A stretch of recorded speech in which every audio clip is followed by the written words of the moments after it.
Imagine a place drenched in sunshine, a place where the sea is the most brilliant shade of blue you have ever seen. This, my dears, is Malta. It is a tiny archipelago floating in the heart of the Mediterranean Sea. Many people think of Malta as just one island, but it is actually a little family of islands. The main island is Malta itself, where most of the action happens. Then there is the quieter, greener sister, Gozo. And finally, the tiny, almost untouched island of Comino. It is famous for its breathtaking blue lagoon. What an absolutely fabulous introduction to a country, don't you think? It's a place that instantly captures your heart with its warmth and its stunning beauty. The geography here is simply fascinating.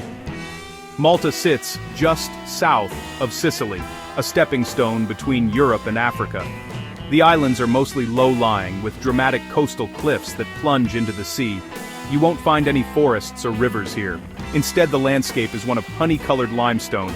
This is the very stone used to build the ancient cities, churches, and farmhouses. It gives the entire country a wonderfully warm, golden glow, especially at sunrise and sunset. It's a rocky and rugged land, carved by the wind and the sea over thousands of years, creating a unique and rather dramatic setting for life to unfold upon. The climate is, in a word, glorious. Malta boasts over 300 days of sunshine a year. Isn't that just marvelous? The summers are long, hot, and dry. The sun beats down with a friendly intensity perfect for those who love the heat and spending their days by the water. Winters are incredibly mild, and sometimes a little wet, but you will never see snow or frost. It is a climate that encourages you to be outdoors. You can swim in the sea from April well into October.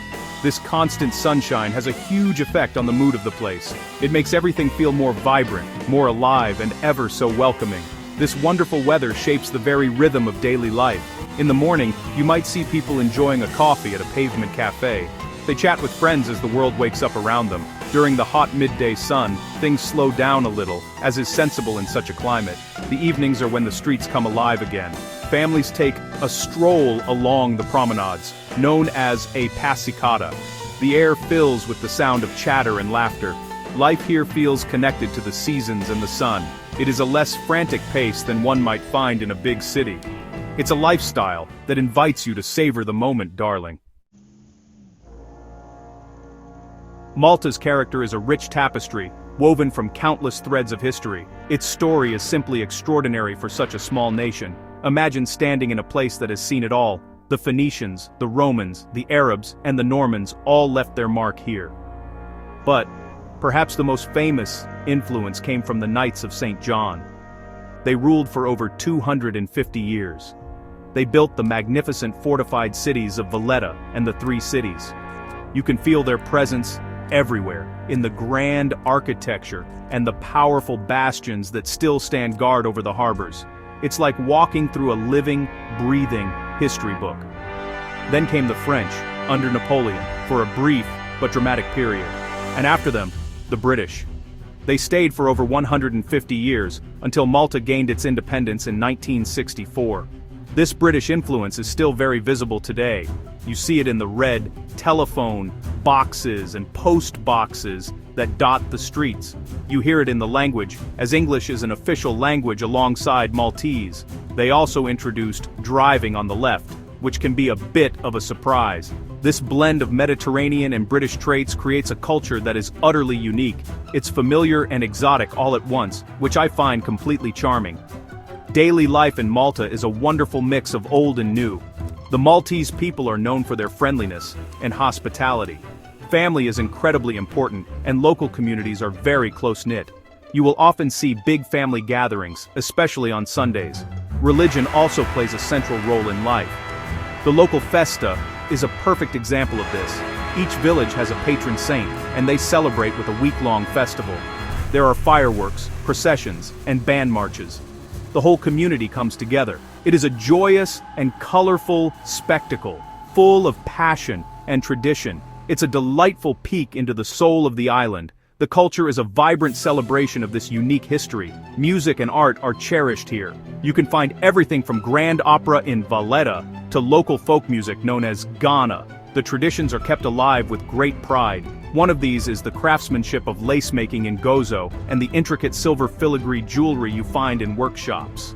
But it's the food that truly tells the story of Malta's past. It is a hearty, rustic cuisine. It takes the best of Sicilian, North African, and British cooking. It's all about fresh, local ingredients. It's food made with love, meant to be shared with family and friends. Absolutely delicious. Let's talk about the economy, shall we? For a small island nation with few natural resources, Malta has been remarkably clever. It has built a strong and diverse economy. In the past, it relied heavily on its strategic position for shipping and trade. Today, tourism is a huge part of the economy, and one can easily see why. Millions of people flock here each year for the sun, sea, and history. But it's not just about tourism. Malta has become a major hub for online gaming companies and financial services. It is a forward-thinking country that has embraced the digital world, creating new opportunities for its people. The language situation here is just fascinating.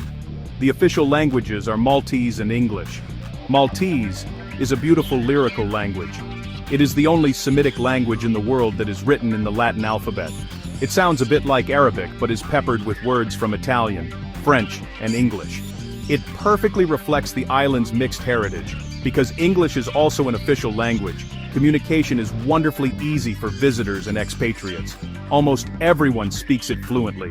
This makes settling in and navigating daily life, from shopping to banking, an absolute breeze. It removes a barrier that can often be quite daunting in a new country. The education system is held in very high regard. It is largely based on the British model, which makes it familiar to many.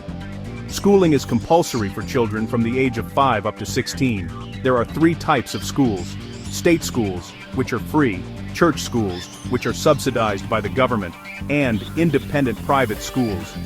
The University of Malta is one of the oldest universities in Europe. It offers a wide range of courses and has a strong international reputation. This focus on good education ensures that the local workforce is well-trained and skilled, ready to take on the jobs of the future. This skilled workforce has created a dynamic job market.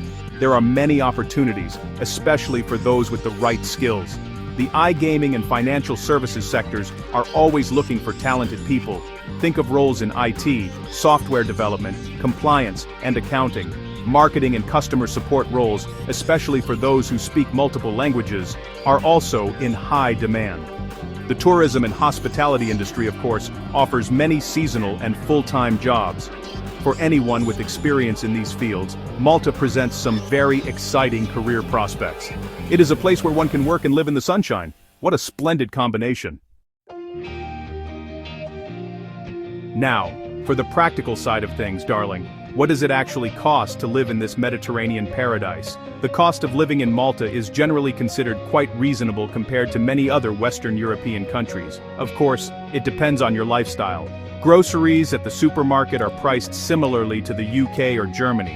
However, you can save a lot by shopping at the local markets for fresh fruit, vegetables, and fish. Eating out can range from cheap and cheerful pastizzi, a delicious savory pastry, to fine dining in a fancy restaurant.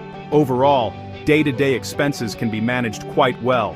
Housing is likely to be your biggest expense, as it is in most places. Prices have been rising in recent years, especially in popular areas like Sliema, St. Julian's, and the capital, Valletta. These areas are bustling with shops, restaurants, and nightlife. If you look further afield, to the south of the island, or on Gozo, you can find much more affordable options.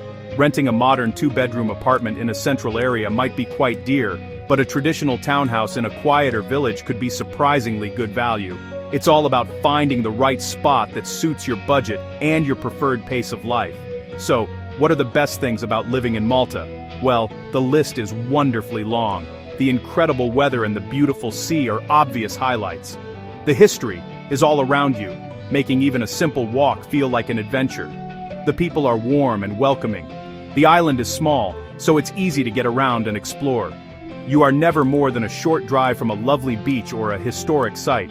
The pace of life is more relaxed, and of course the fact that English is so widely spoken makes everything so much easier. It's a safe, friendly, and stunningly beautiful place to call home. Of course, no place is perfect, and it's only fair to mention a few drawbacks. The small size of the island means that it can feel a bit crowded, especially in the summer. The traffic can be quite heavy, and the roads are not always in the best condition. Bureaucracy can sometimes be a little slow, So patience is a virtue here. But these are small things when weighed against all the positives. The sort of person who would love Malta is someone who adores the sun and the sea. Someone who appreciates history and a slower, more traditional way of life.